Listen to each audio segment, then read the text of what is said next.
कोविड-19 मुळे शासनाने शिक्षकांच्या उपस्थितीबाबत शासन निर्णय काढला होता, पण शिक्षणाधिकारी जिल्हा परिषद अमरावती यांच्या 25 मार्च 2021 च्या पत्राप्रमाणे जिल्हा परिषदेच्या प्राथमिक शाळेत 100% शिक्षकांना उपस्थित राहण्याबाबत आदेशित करण्यात आले आहे। सदरहू आदेश हे शासन परिपत्रक 25 ऑक्टोबर 2020 च्या विसंगत असल्याने राज्यातील शाळेत फक्त 50% शिक्षकांना उपस्थित राहण्याबाबत शासनाचे धोरण आहे। यामुळे जिल्ह्यातील शिक्षकांमध्ये संभ्रम निर्माण झाला आहे। त्यामुळे शिक्षणाधिकारी यांच्या 100% शिक्षक उपस्थिती आदेश तात्काळ रद्द करावे अशी मागणी अमरावती जिल्हा परिषद शिक्षक संघटना कृती समितीच्या वतीने विभागीय महसूल आयुक्त पियुष सिंह, जिल्हा परिषद प्रभारी मुख्य कार्यकारी अधिकारी प्राथमिक शिक्षणाधिकारी यांना करण्यात आली। तसेच 50% शिक्षकांच्या उपस्थितीबाबत सुधारित आदेश निर्गमित करण्याबाबतचे निवेदन देण्यात आले। यावेळी कृती समितीचे सदस्य उपस्थित होते।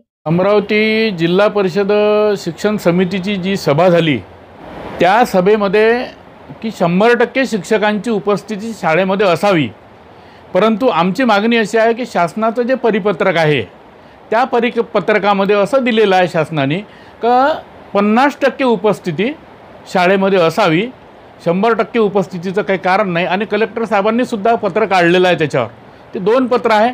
परंतु एका पत्रामध्ये शिक्षण विभागाच्या पत्रामध्ये शालेय शिक्षण विभागाचं पत्र आहे, त्या पत्रामध्ये स्पष्ट उल्लेख दिलेला आहे। आणि स्पष्ट उल्लेख असतानाही अमरावतीच्या शिक्षण अधिकारी माननीय इजळ खान साहेब यांनी एक पत्र काढलं की 100% उपस्थितीत, आणि संपूर्ण जिल्ह्यामध्ये जे शिक्षक आहेत ते संपूर्ण जिल्ह्यामध्ये शिक्षक हे संभ्रमात पडले।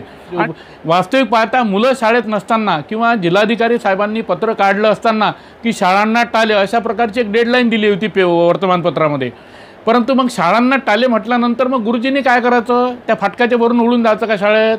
मग शिक्षणाधिकारी एक आदेश वेगळा काढतो, बाकीचे शासन म्हणते 50% उपस्थिती असणं आवश्यक आहे। मग हे म्हणजे कुठेतरी यांच्यामध्ये संभ्रम निर्माण झाला, आणि संभ्रम निर्माण करण्याचा जो प्रयत्न आहे हे शिक्षण विभाग या ठिकाणी करतो आहे। अरे बाबा, शासनाने पत्र काढलेलं आहे, कोरोनाच्या काळात कोणालाही त्रास देऊ नका, कोणाचाही काही करू नका, अशा प्रकारचे आदेश असताना असं आमचं म्हणणं आहे की आमच्या कोणत्याही शिक्षकांना या काळामध्ये त्रास व्हायला नको। अनिकेत ठाकरे, विदर्भ न्यूज, अमरावती।